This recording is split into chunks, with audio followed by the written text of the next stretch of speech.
Olá, muito boa tarde, bem-vindo ao programa Tardeado desse 27 de setembro de 2025. Já estão finalizando o mês de setembro, do mês de outubro, tem mais tardeado, não podemos parar. Sibeli, apresenta o Marcelo Dias, que está comigo já aqui. Tudo bem, Marcelo? Seja Olá, tudo bem-vindo. bem? Um pouquinho da formação dele, já voltamos palestrando com o mesmo. O Marcelo Dias ele é psicólogo formado, palestrante, escritor, pós-graduado em gestão de terapia clínico, especialista em suicidologia, pós-graduando em neuropsicologia. Muito bem, a gente vai iniciar logo falando um pouquinho da dificuldade desse tema tão aguardado, que é emocional, falar um pouco que nos espera essas batalhas que é travado diuturnamente, essa temática, e viver a vida prolongar, sabe, né? Fica à vontade. Sim, geralmente a gente tem 2 meses gratificantes, né, que representa um pouco do lado da psicologia, que a gente fala sobre o Setembro Amarelo e tem o Janeiro Branco, que é de valorização à vida. E assim, todo dia do ano é importante cuidar da saúde mental. Só que esse mês de setembro ele traz uma temática bastante interessante, que ele fala da prevenção ao suicídio. Então, para falar exatamente da prevenção do suicídio, eu preciso falar do autocuidado. Eu preciso falar das etapas que vêm antes para que isso não aconteça. E é sobre isso eu acredito que a gente vai conversar hoje, vai ser muito produtivo. Isso, muitas vezes a pessoa sofre sem pedir ajuda, e quais são os sinais que pode diagnosticar essa dor interna que muitas vezes é imperceptível, né? Sim, às vezes até um colega de trabalho, né? A gente tem um costume de ver aquele colega sempre bem, sempre sorridente, e depois ele começa a parecer triste, calado, não procura conversar tanto, e aí é onde está o sinal de alerta.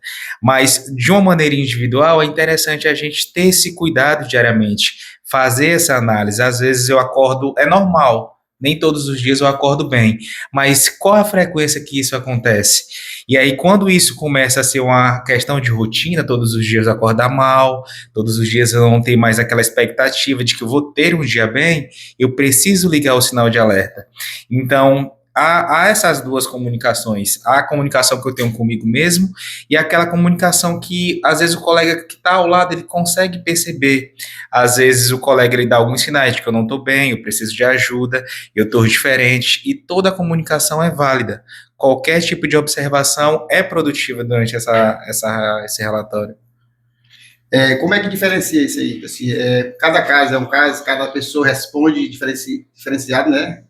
Atípica, como é que assim, muitas vezes a pessoa tem o mesmo problema, mas ela apresenta um sinal diferenciado, né? Aí tem que ser criterioso para saber avaliar, né? Sim, a gente parte da parte da desmotivação diária. Então, às vezes, como eu falei, é normal a gente não acordar bem em um dia. É normal isso acontecer porque nem todos os dias são bons. Mas quando isso acontece de uma maneira repetitiva todos os dias, eu começo a dar um sinal de alerta. Só que dentro dessa temática existem vários tipos de situações. Às vezes eu não me sinto bem indo para o trabalho, que a gente já entra em outra temática, que é o burnout.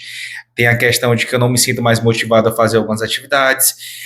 Hoje em dia eu atendo muitos atletas, inclusive eu faço parte da academia chamada FQA, uma academia filantrópica. Então eu falo muito para os atletas, quando eu saio da minha rotina padrão, que eu começo a se sentir desmotivado a fazer as atividades que eu fazia todos os dias, eu ligo um sinal de alerta. Os sinais que são dados diferenciados são algumas comunicações, alguma falta de não fazer mais aquilo que tinha o costume de fazer. Por exemplo, eu gostava muito de ir para academia, me desmotivei. Eu gostava muito de vestir uma roupa, comprar uma roupa, sair para viajar, ou então as coisas mais simples. Assistir algum programa que eu gostava bastante, me sentir inspirado, tudo isso são sinais de alerta. Então, quando eu saio da minha rotina, daquilo que eu gostava de fazer, e não sinto mais tanto ânimo dentro dela, eu preciso começar a avaliar por que isso acontece. Para quem está próximo, geralmente a gente escuta algumas palavras desmotivadoras, ou então o nível de empolgação reduz. Você tem um colega de trabalho que ele sempre dá bom dia, é algo tão simples, só que quando ele começa a não dar mais bom dia e passar silenciosamente, alguma coisa aconteceu. Então, aí é onde entra a parte da avaliação. Como a psicoterapia pode ser um pouco mais fácil e trazer uma segurança para essa dor, Certo. que é invisível, ninguém vê, né? Sim. A gente falar sobre a importância da psicoterapia diante dessa situação é um assunto tão incrível que eu acredito que eu precisaria de muito tempo para falar sobre isso. Mas resumindo sobre a importância que é, a gente fala exatamente do atendimento em si. Às vezes as pessoas não se sentem tão compreendidas como deveria ser. E às vezes elas acabam se travando, acabam evitando de falar, porque não sente mais esse nível de compreensão. Então, dentro da psicoterapia, ela encontra um espaço de fala sem ser criticado. E assim, hoje a gente tem um tabu gigantesco quando a gente fala sobre ansiedade e depressão, porque hoje em dia quase todo mundo é psicólogo, né? Então tá todo mundo ali para dizer, isso não é ansiedade, isso não é depressão, faz alguma atividade, faz algumas outras situações, e aí quem está realmente necessitando desse atendimento se sente recuado a falar fora. Então, dentro da terapia, ele começa a se entender, encontra aquele espaço no qual é livre para ele falar aquilo que ele sente de fato e ser compreendido da maneira correta. Então, é por isso que a psicoterapia é muito eficaz nesse tipo de situações. Tem uma nota que diz que foi feito um estudo exatamente para as pessoas que fizeram a tentativa do suicídio e todas elas falavam a mesma coisa. Durante aquele momento de crise, eu pensei no ato, mas ao fazer o ato, no qual não teve, graças a Deus, não teve a conclusão, eu desisti. E eu só precisava de uma fala. Então, a psicoterapia está para isso. Ser um ambiente de fala, de compreensão e de acolhimento. Tipo assim, é necessário, tipo assim, estar bem presente, a família, ter esse acolhimento, estar ao lado, né? E dar sempre assim, estou contigo, nós estamos juntos nessa batalha. Sim, é muito interessante esse suporte que é necessário ter. Além do suporte profissional, a base da família é interessante, porque a família é o que está ali 24 horas para analisar, e a família que conhece a pessoa, o indivíduo, desde berço. Então, a família ter aquele olhar, igual como eu falei, sem quebrar o tabu, sem a parte da crítica, aquela crítica que não é nem um pouco produtiva, aliás, não é produtiva de maneira alguma, é bastante importante. Além da questão do suporte familiar, a gente tem um suporte também psicológico. É necessário entender quando eu preciso de ajuda, principalmente nas psicoterapias. A gente tem a ajuda dos psiquiatras, que são bastante importantes também nessa etapa. E tipo assim, dar esse bem-estar, né? E quais, com frequência são chamadas, é necessário pedir ajuda, assim. Eu preciso entender que eu não estou bem, né? Eu não estou bem e que, às vezes, tentar fazer alguma atividade ou então recorrer a vários tipos de situações não está me causando mais tanto conforto. Então, é nesse momento que eu preciso entender que a dor física não é mais aquela dor física, não é mais aquela dor de cabeça que eu tenho o costume de sentir. Ela passou para algo bem mais avançado. Ela é uma situação psicológica no qual eu não consigo me sentir bem, não consigo mais encontrar a famosa felicidade nas pequenas coisas. Então, quando eu não consigo mais a essa possibilidade de fazer aquilo que eu gosto, me causar alegria, pode ser que eu esteja com alguma situação psicológica que me requer que eu procure ajuda. Quando o nível de ansiedade está alto demais, sabe quando às vezes eu estou com falta de ar, tontura e não identifico, e às vezes tem várias pessoas que procuram vários tipos de situações, e não encontra solução, é necessário entender que talvez a situação seja psicológica. E é nessa hora que eu preciso entender que eu preciso procurar um profissional mais qualificado para esse tipo de situação. Como é feita as abordagens? Tipo assim, são situações atípicas, tipo assim, pode ser um grau leve, um mais elevado, tipo assim, experiência como você tem, muito conhecimento, como é feita as abordagens, que ela seja de forma eficaz. Certo, eu preciso entender as etapas da ansiedade. Sim. E às vezes é muito difícil identificar essa etapa. Geralmente eu vou deixando acumular vários tipos de situações até entender de fato que eu preciso de um profissional. Então, geralmente começa com algo bem simples. Eu programei tanto uma situação para fazer que me causa bem, quando chegou o dia, zero ânimo. E aí, isso já é algo bem mais simples que acontece, é normal perder o ânimo com algumas coisas. Só que não foi só o que eu programei. As atividades começaram a não fazer mais sentido. Eu não vou mais fazer coisa X que eu gostava tanto, porque não tem mais o porquê de eu fazer isso. E aí, isso vai começando a avançar. eu começo a não querer mais se alimentar, até a fome zera, e aí vai avançando, e aí a gente entra em um loop de pensamentos negativos e pensamentos acelerados, principalmente na parte de se cobrar muito. E aí a gente entra no pilar da rede social, né? Hoje, esse nível de comparação é gigantesco. Então, quando eu começo a me comparar demais, e a gente chama de autoflagelo, né? A gente se critica, a gente se compara com vários tipos de situações, o pique de ansiedade, ele vai ao topo quando isso acontece. E diante disso, na prática, qual o significado que traz segurança, além de pensar nessa ansiedade que nos corrompe, distancia desse meio social? Isso, aí entra o pilar mais avançado, né? Quando a gente deixa de fazer as atividades que a gente gostava é um ponto, mas quando a gente deixa de fazer aquilo que é realmente necessário no nosso dia e paralisa por completo, aí eu entro com a avaliação mais rigorosa ainda. Então, existem pacientes com nível de ansiedade tão alto e tão avançado que nem consegue levantar da cama, ou seja, ele zerou o ânimo para tudo, ele não consegue mais fazer atividade, ele não consegue se comunicar, porque tanto pensamento acelerado dentro dele que ele não consegue colocar ali na mesa o que ele sente. Então ele não conversa porque ele não vai ser compreendido, ele para de pedir ajuda, porque às vezes ele pediu ajuda de tanto jeito, e aí a gente entra num ponto delicado, porque nem sempre eu preciso de ajuda. Eu não estou bem, o que é que eu faço? Me dá um sentido para a vida, porque eu não vejo mais. Então, nem sempre eu preciso de ajuda. Vários pontos recortados. No caso, eu não estou bem hoje, não vou fazer a atividade hoje porque eu não estou bem. Perdi o ânimo para fazer isso. São sinais de alerta. Nós vamos entrar por um caso um pouco mais complexo, que se a dor é individual, a presença é coletiva, o que a escola, tipo assim, um grupo, né, a empresa, uma comunidade poderia fazer hoje para salvar vidas amanhã? A gente fala sobre 2 pontos quando a gente fala sobre isso. A gente fala do profissional, né, profissional da saúde, e a gente fala do não profissional. Então, geralmente em todos os casos, quando a pessoa está com um nível de ansiedade, como eu falei do início, ele só precisa ser compreendido e ele precisa de um apoio. Então, quando a gente parte para a área da saúde, dos profissionais da saúde, é necessário entender que eu preciso procurar o suporte, eu preciso dar o primeiro passo. Às vezes, eu não consigo falar, mas às vezes dentro do ambiente terapêutico, o silêncio responde por si. O silêncio, ele fala mais do que 1000 palavras, igual a frase que a gente costuma dizer. E eu preciso entender que eu preciso continuar com constância naquela situação. Quando a gente fala do não profissional, quando a gente fala do colega, quando a gente fala do familiar, a gente precisa entender que a pessoa com ansiedade avançada ou no início da ansiedade, ela só quer se sentir apoiada e compreendida. Então, eu não sei sobre ansiedade, um exemplo. Mas, para a pessoa ansiosa, eu vou chegar para ela e vou falar assim, olha, não importa se eu não sei tanto sobre ansiedade, mas a cada passo que você der, eu estou do seu lado. Então, se você chorar, eu estou do seu lado, se você sorrir, eu estou do seu lado, se você cair, eu sou seu suporte.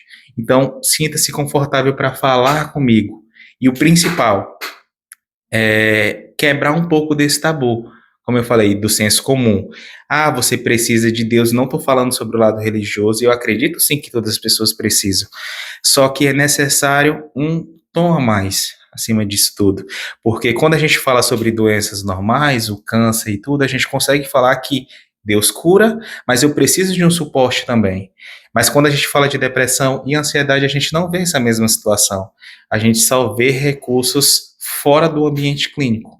Então é necessário a gente trabalhar a inclusão dentro disso também. Preparar a mente, né? Para a pessoa voltar renovada, né? Assim que tudo é possível, né? Sim. Você está numa situação de crise e voltar. Como os procedimentos, o silêncio ainda mantém. Tipo assim, essa quebra de tabu que você falou, e entra nesse ciclo de tentar conduzir e devolver a qualidade de vida das pessoas. Certo. A gente, quando a gente fala sobre a questão do preconceito, a gente já recebe o paciente já todo cheio de preconceito. Eu não vou vir procurar no psicólogo, que eu costumo ouvir muito no consultório. Eu vim para o psicólogo, mas eu não sou doido, tá? Então, É normal a gente escutar esse tipo de coisa. Eu vim no psicólogo, mas é só uma questão de ansiedade, tá? Eu não preciso de medicação. Então, a gente não trabalha na área da medicação, mas o paciente, ele sempre chega com esse questionamento. Então, como é que a gente prepara? Primeiro, a gente precisa fazer uma escuta bem qualificada. Então, para os profissionais que estão atuando, a gente sempre tem isso, esse autocuidado. A gente primeiro limpa-se por completo antes de ouvir qualquer tipo de situação. Então, a gente sempre escuta o todo. E é nesses detalhes que a pessoa fala que ela identifica situações que ela não identificava durante o dia. Quando a pessoa fala sobre um ponto, eu falo, tá, esse ponto X que você me falou, me fala um pouco mais sobre ele. A pessoa consegue se conectar com a linha do que ela pensa e no que ela sente. E aí a gente começa a ter uma percepção diferente sobre aquela dor. E nesse nível de percepção diferente, a pessoa começa a encontrar forças diariamente para combater aquilo que é o maior vilão dentro dela, que é o pensamento. Psicologia junto com o conceito social. O que a sociedade está passando hoje? A gente, a crescência é tão grande que cresceu, né, após a pandemia. Como é que está esse contexto? A gente fala sobre duas situações. A ansiedade antes da pandemia e a ansiedade pós-pandemia. Hoje, inúmeras situações aconteceram. A gente passou por um período de quarentena que demorou mais de 40 dias, era sempre situações negativas, aquele medo constante, pessoas perderam parentes. Então, a questão do nível de ansiedade dentro disso foi gigantesco e grande parte das pessoas ainda não se recuperaram dessa ansiedade. E a gente fala também sobre a questão da era digital. A era digital não é algo tão novo, mas a explosão de tantas novidades é algo que vem acontecendo com um aceleramento muito gigantesco. Então, a gente tem jovens bem-sucedidos a 14 anos de idade. E aí tem jovens que não estão na era digital, mas admira muito esses jovens que têm 18 anos que falam assim, opa, peraí, o que está acontecendo comigo? Então, esse nível de comparação, essa questão de sempre querer se igualar, as cobranças sociais, e aí a gente entra em várias esferas, seja no ambiente educacional, seja no ambiente organizacional, porque quando a gente trabalha na área administrativa, a gente não só se compara, né? A gente começa a avaliar vários projetos e a gente sente que a gente parou. E existe até uma frase que eu vi que eu achei bastante interessante, que às vezes o parar é para pegar impulso, para que eu vá ainda mais longe. Então, parar não é negativo. Só que para algumas pessoas, aquele pausa é bastante negativo. E aí a sociedade vem sempre para dizer, acelera, continua. Então essa autocobrança hoje em dia tem aumentado demais a questão da crise de ansiedade, tanto a era das redes sociais, como até a mesma física. Às vezes a gente é cobrado até dentro de casa. Acredito que grande mais parte do tempo é cobrado em casa. Com suas experiências, como você enxerga, como psicólogo, seu trabalho, o poder do diagnóstico e quebrar esses paradigmas, tipo assim, achar que é possível ter um tratamento e seguir em frente, né? Que é passageiro. Sim, como eu falei, às vezes eu passo por vários tipos de profissionais até chegar no psicólogo. E geralmente quando o profissional fala assim, olha, tá aqui um papel, vai lá no psicólogo, vai lá no psiquiatra, a pessoa, não é mental, eu tô bem.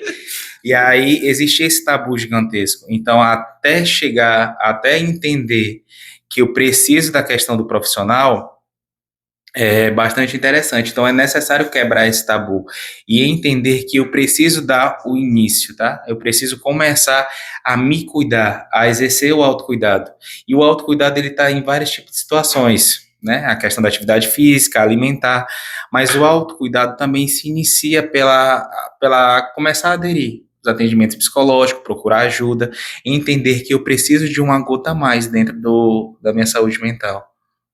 Dentro de tudo isso, quais são as práticas simples que possa fortalecer, alimentar a mente e o coração, que é integrada, e encorajar a pessoa para o dia a dia? Certo. Eu poderia falar vários tipos de situações, mas eu vou resumir um pouco sobre elas. Quando a gente fala sobre autocuidado, a gente fala sobre pequenos detalhes e grandes detalhes. Então, eu particularmente, quando dá às 15 horas da tarde, eu amo sentar e tomar um cafezinho, né? Já é um ato. Isso já é um ato de autocuidado. Então, eu estou me colocando naquela situação que eu gosto, sem críticas. E a importância da atividade física é interessante, da educação alimentar é interessante, tudo isso vai auxiliar. Mas o principal é fazer o que gosta, claro que dentro dos princípios éticos, mas fazer aquilo que gosta. E às vezes a pessoa fala, atividade física é academia? Não, né? A pessoa pode colocar uma música dentro de casa e dançar, uma caminhada, subir e descer a escada. Então, é interessante fazer isso. Falando do autocuidado, é exatamente um pouco do que eu falei, tá nos pequenos detalhes. Então, é fazer aquilo que gosta, sem crítica. Às vezes as pessoas simplesmente gostam de colocar uma série, deitar, ficar bem. Isso é um autocuidado. Então, eu preciso dedicar um pouco a mim. E eu preciso começar a entender o que é aquilo agradável para mim durante o dia, para que eu coloque em prática. Nem que eu reserve 40 minutos ou 1 hora, mas é necessário.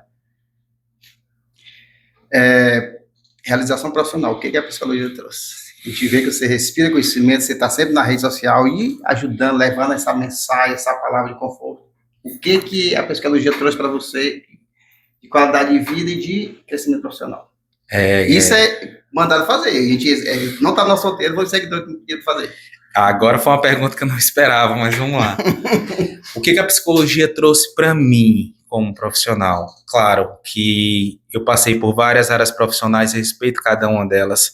Acho muito importante todas as áreas. Aquilo que você faz com qualidade e aquilo que você faz porque gosta e ama é admirável. E quando eu conheci a psicologia, primeiro, claro, eu conheci os profissionais da psicologia, eu vi a atuação deles. E eu peguei e falei assim, não, isso talvez se encaixe dentro da minha realidade. Porque esse nível de autocuidado, de compreensão, sempre foi um pouco do meu time. Claro, eu não conhecia exatamente as técnicas que é ensinado pelo psicólogo, mas eu sabia que era aquilo que eu queria. E quando eu comecei a estudar psicologia, eu vi um leque de situações. E claro, todo estudante de psicologia, no período de faculdade, ele trabalha contra si. Porque uma coisa é você estudar algo na sala e falar assim, não, isso faz parte um pouco da minha realidade. Então a gente está sempre naquela luta, faz sentido, não faz sentido. E quando entra na parte das abordagens que a gente escolhe, porque o psicólogo, quando ele se forma, ele precisa escolher uma área de atuação. E aí é a parte mais sensível do psicólogo. Porque quando você vai escolher uma abordagem, e quando você entra na faculdade, você escolhe todas antes de escolher uma. Às vezes tem gente que nasce com sorte de escolher uma e ficar com ela fixa. Mas eu passei por várias abordagens até escolher a que eu queria. Então, conhecer sobre a abordagem me fez ter um nível de compreensão bem mais gigantesco do que eu já tinha. E aí, estudar sobre a questão do suicídio também é um ponto muito delicado, porque quando a gente estuda sobre o suicídio, a gente identifica um pouco daquela pessoa. E identificar sobre aquela pessoa, a gente sabe que precisa ajudar. E às vezes a gente quer ser super-herói, né? O psicólogo, ele se sente super-herói. Ele acha que precisa fazer algo por todo mundo. E a gente tenta o máximo. Só que nem sempre a gente consegue. E às vezes a gente tem que estar preparado para isso. Estudar sobre neuro também é a parte bastante avançada. Hoje eu trabalho com todos os públicos, mas dentro da clínica, da Secretaria de Saúde que eu trabalho com criança. Então, para mim foi novo, tá? Eu tenho uma especialização na área, mas para mim era novo estar no lugar com criança. Então, quando você escuta o oi tio, a comunicação, aí foi o estralo total. Aí eu vi que realmente a psicologia era a minha área. E hoje eu me sinto muito bem com isso. Por quê? Porque me fez ter o autoconhecimento sobre o todo. Então, quando eu atendi adulto, era um universo. Atender criança é outro universo completamente diferente.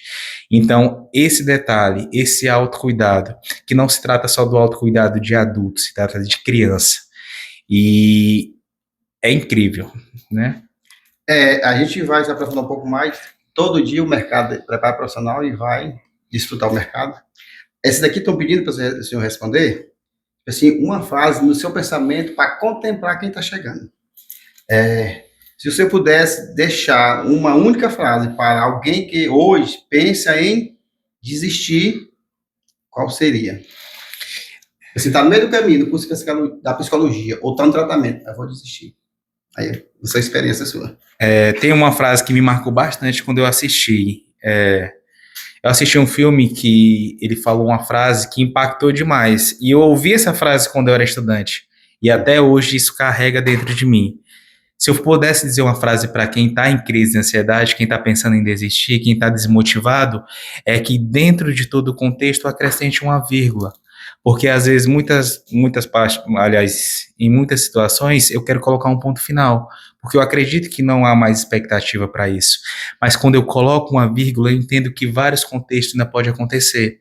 Então eu me permito vivenciar algumas coisas que fazem parte da vida e acreditar nisso. Quando eu vendo uma vírgula para um paciente, quando eu dou uma vírgula, eu estou dando uma esperança para ele para continuar um contexto que pode se modificar. O início da frase, ela pode ser negativa, mas depois da vírgula eu respiro e começo todo um contexto novo. Então, uma vírgula é a peça ideal para quem está em crise. Modifique, tire o ponto final, coloque a vírgula, acredite, modifique todos os passos e não leve em consideração o início do texto, leve em consideração o final, que você pode modificar diariamente. Nós estamos finalizando esse mês de Setembro Amarelo, vamos pontuar e lembrar que viver sempre melhor, escolha de vida, né? E lutar pela vida sempre, não no mês de setembro. O que esse Setembro Amarelo veio para somar e agregar valores e lutar pela vida dessa longevidade? O que você dizer assim? A gente precisa do autocuidado 365 dias, né? Sim. O Setembro Amarelo, ele veio para... Eu acredito que o Setembro Amarelo ele veio mais para quebrar tabu. Ele nem veio tanto para a questão de falar sobre a questão de que existe suicídio, porque isso não é novo dentro do nosso contexto. Ele veio exatamente para quebrar tabu, falar assim, olha, você precisa falar, eu estou aqui para ouvir. E a história do Setembro Amarelo, rapidamente, ele conta a história de um rapaz chamado Mike, né? Esse rapaz Mike, ele era apaixonado por carros, e ele tinha um Mustang amarelo, só que ele era um rapaz alegre. Ele era um rapaz comunicativo, ele era um rapaz presente, ele era um rapaz que ajudava os colegas, mas infelizmente Mike chegou em um dia de crise e finalizou tudo.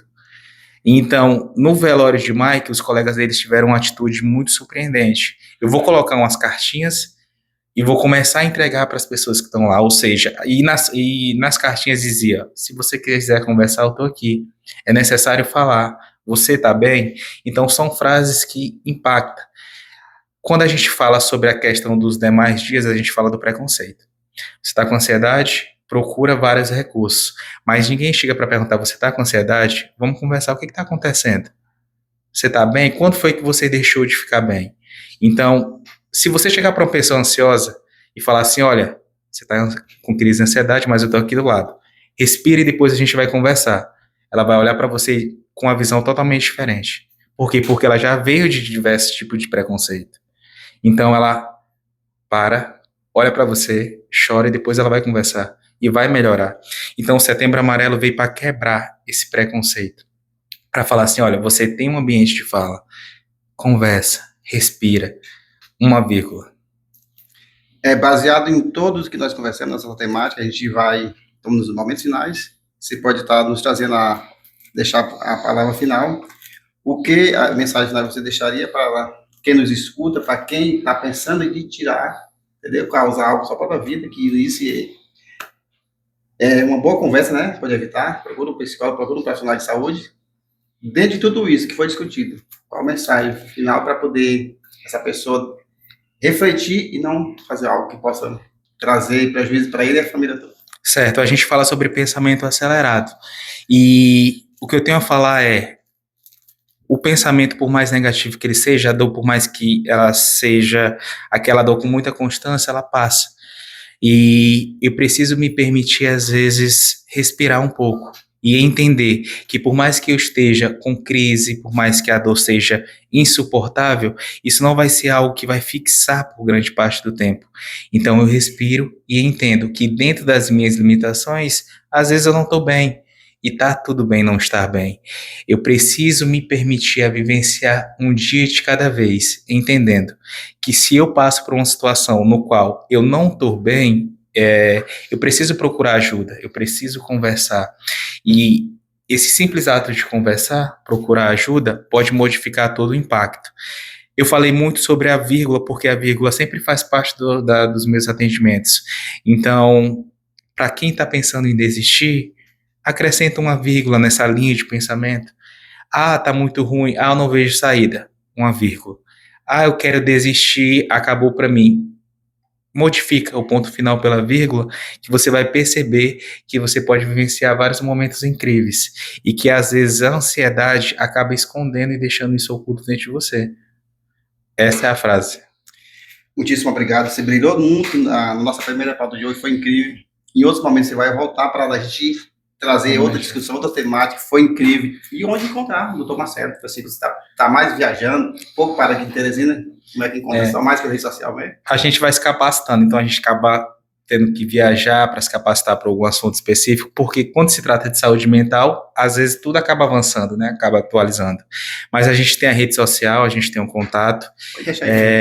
O nosso Instagram, para falar com o Marcelo, é o @psi, Marcelo RI, que é de Ribeiro. E o contato, você pode entrar pelo contato, que é o DDD 869-9573-2543. Lá a gente trabalha tanto com atendimento presencial, quando a gente está aqui em Teresina, a gente consegue algumas clínicas conveniadas para isso, e a gente trabalha com atendimento online. Então, é uma novidade essa questão do atendimento online, mas ele acaba trazendo um conforto a mais para o paciente. Tem muita gente que não consegue conversar. Por isso que a gente trabalha com essas duas dinâmicas, para deixar o paciente bem confortável e sempre presente. Muitíssimo obrigado. Foi muita informação acima da média, com bastante precisão. E todo que passa conosco sai aqui brindado. É uma canecazinha feita, projetada pela FG, Papelaria Copa, que está conosco, sempre dando esse presente que passa com a gente. Abra e mostra a lei do programa Tardia, feita, projetada para você, para resistir a esse momento. Passou com a gente aqui. Deixa eu pegar aqui com todo cuidado. E ficou muito bonita. Gostei bastante. A xícara bem personalizada. Agora sim, agora o autocuidado do cafezinho da tarde vai ser bem mais bonita. Gostei, fiquei até mais bonito na foto. Então é isso, muito obrigado.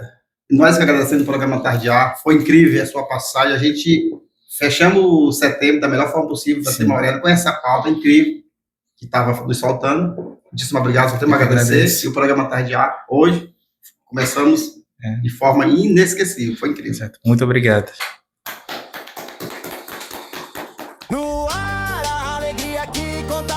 Programa Tardia, informação todo dia com Braga. Oficial direto pra você, é conteúdo de